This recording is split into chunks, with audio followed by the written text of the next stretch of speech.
Our next speaker is Ms. Hendrietta Tlhapi. She's an independent medical physicist and a director for LK Medical Physics Consulting with over 16 years experience as a medical physicist, and her previous posts include radiation control manager at SAPRA, deputy director at George Mokari Academic Hospital.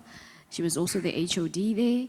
She serves as an executive member of SASNM, as well as the South African Association of Physicists in Medicine and Biology. Hendrietta, thank you. Thank you. Okay, thank you very much. Good afternoon, everyone. I'd just like to thank the Congress organizers for the invite. It's really much appreciated. I hope I'll manage to play around with this gadget. Today I'm not really gonna talk much about physics. I want to share a little bit of background and just some assistance in terms of what is required when you're opening, a new nuclear medicine practice, and so that we don't have a problem with the regulator. So basically, I'm just here to try to, give some assistance on, what are some of the things that you need to do, so that you don't get into trouble. Okay, let me see if it's working. Okay. Is it the green button? Okay, I beg yours.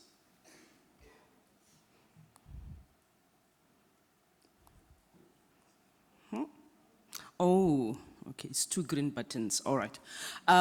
The overview, just basically, the question that we ask ourselves is basically, what is the role of the regulatory body?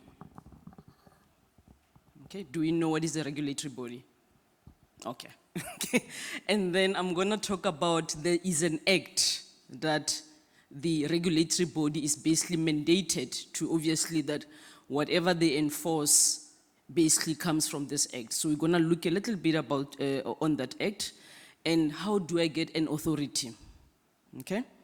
And then people are gonna ask themselves, okay, now there's a license and there's an authority. So we're also gonna talk about that, okay? Then the application forms. I think most of us here are not happy that we have two complete forms. All of us have, whether you're a medical physicist, a radiographer, a nuclear medicine physician, like, but why do I have to do this after I've studied so much and, now all that I want to do is make money. But then there are forms, isn't it, that we need to complete. Long, piles and piles of them, all right?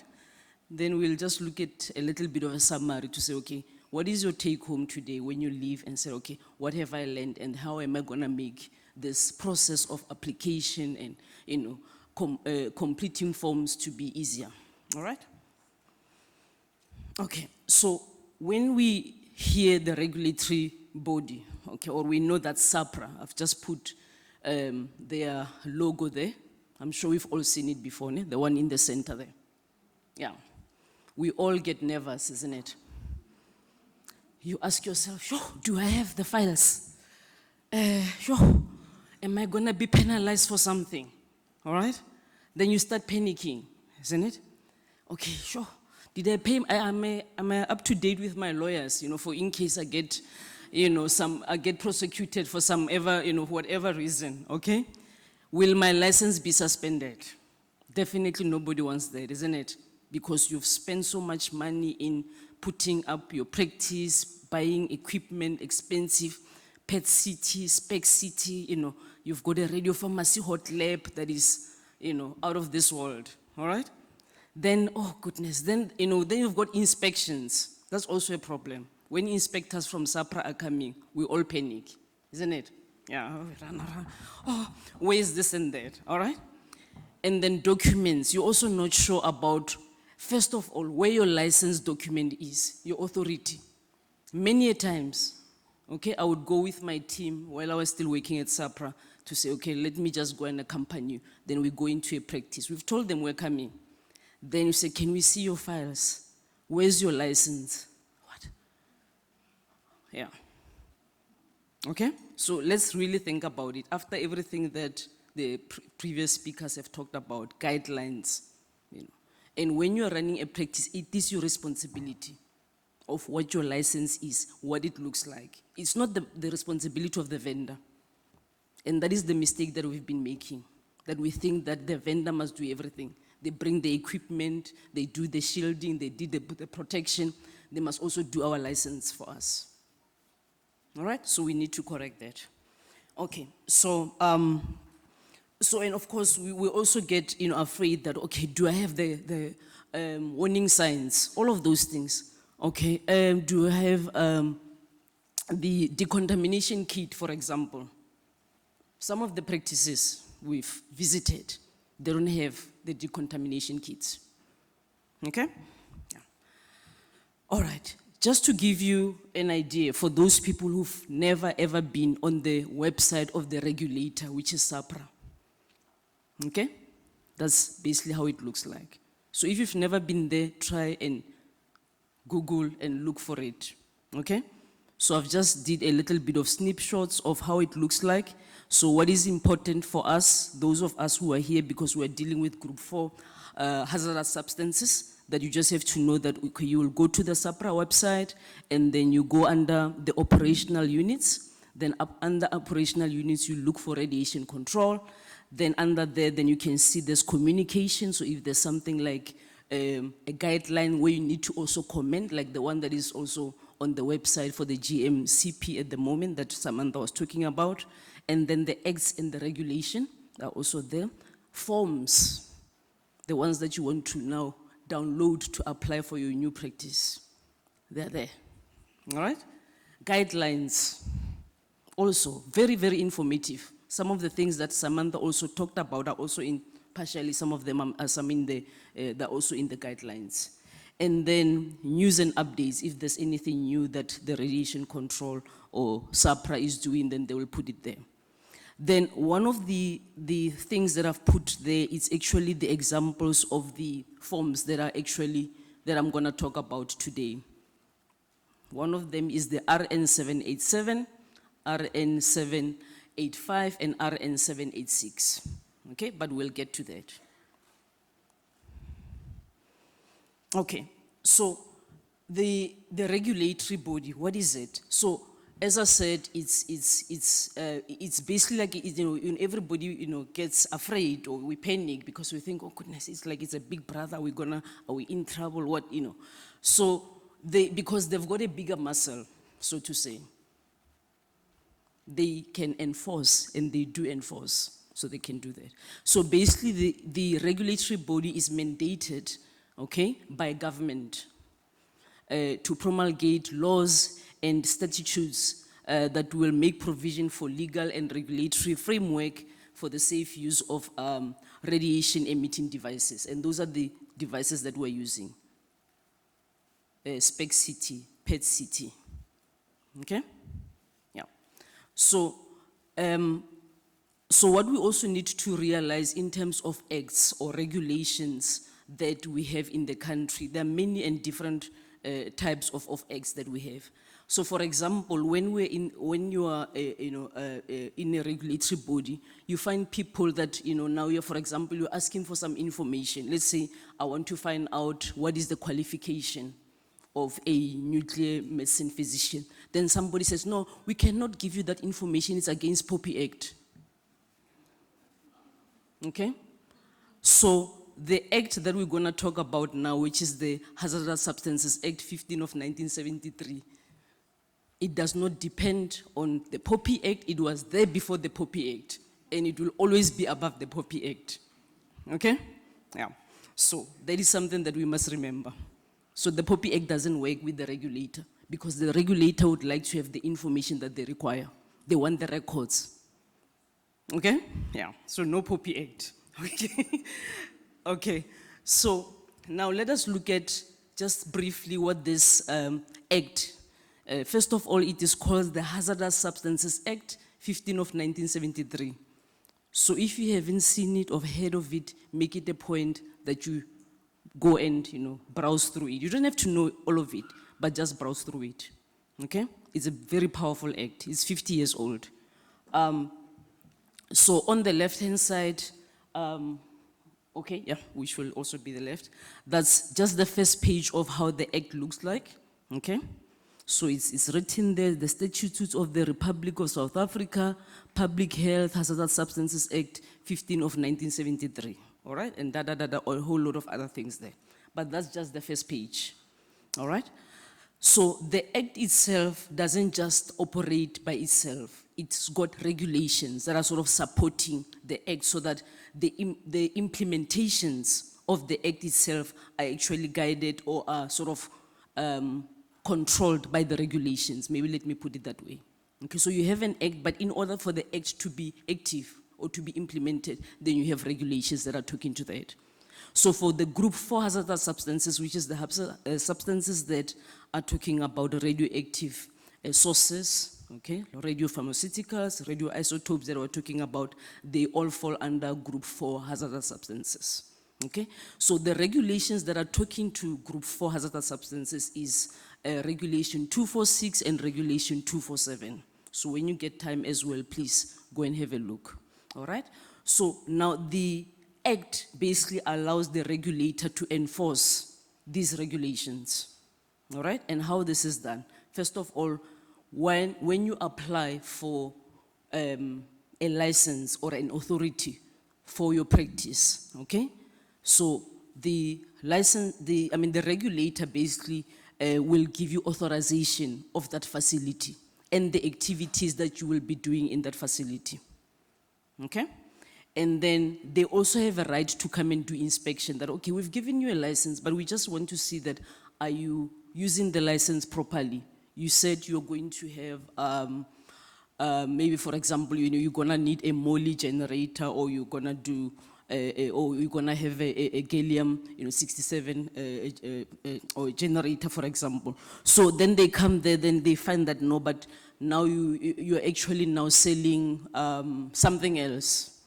Okay, I almost said something, but I'm gonna, I almost said, maybe you're selling, yeah, but whatever other drug, for example. So what you say that you would like to acquire and possess and convey in your practice, it must be exactly that.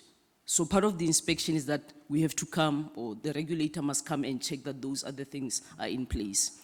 And then part of what the regulator does is that they enforce the regulatory requirements, all right? And then they also want to make sure that as an authority or license holder, you are compliant at all times. It can't be perfect, but we just want that people must be, or license holders to be compliant.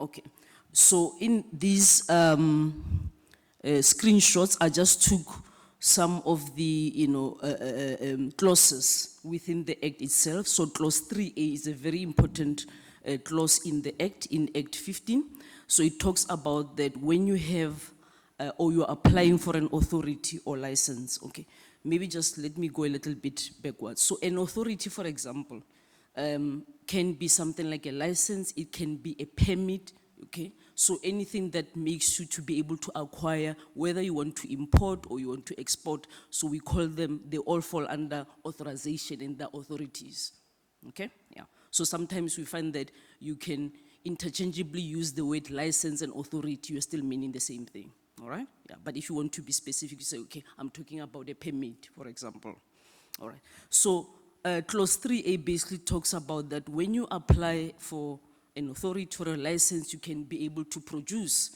like what NTP or EXIM are doing, maybe radioisotopes. Then you can acquire, then this where we're talking about acquisition, disposal, because you can't just throw away any radioactive waste anywhere, okay?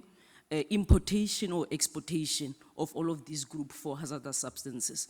And then if you want to move the sources as well from one country to the other, or if you want to keep them around the Republic, the regulator has to know exactly where the source is, okay? Yeah. So, and then for example, I also just took a little bit of a screenshot as well in terms of that the regulator has got the power to actually suspend your license if you're not compliant, or if they find some irregularities in your practice. And then even the power that inspectors themselves, for example, if they come in unannounced into the practice and they find that things are not okay, they are legally mandated to even seal your unit. So they can do that, all right? So I don't want to scare you, but those are the realities. So how do you get the authority? So there is a difference whether you are in the public fraternity or you are in private. So for public, basically you go to the website and then you go to radiation control, radioneutralize, then you download the RN787 form, then you complete all the sections, which will be section A up to section D, and then you need to appoint an RPO and the acting RPO, radiation protection officers. So it has to be completed. A lot of times people submit and these things are not completed. And then you need to appoint a medical physicist and an acting medical physicist if you're gonna use any activities above 370 gigabecquerels, for example. Then you need to attach enforceable internal rules. So on the SAPRA website, there is an example of what an internal rule looks like. So practices, what they do, they take exactly what is on SAPRA's website and then they send it back to SAPRA. They don't tell SAPRA what is it that they're gonna do as part of their internal rules, yes. Okay, yeah, then SAPRA puts it, said, no, sorry, go back and complete, all right? Sorry. Then of course you need to attach all your HPCSA certificates because we need to know that even our specialist professionals are still compliant. All right.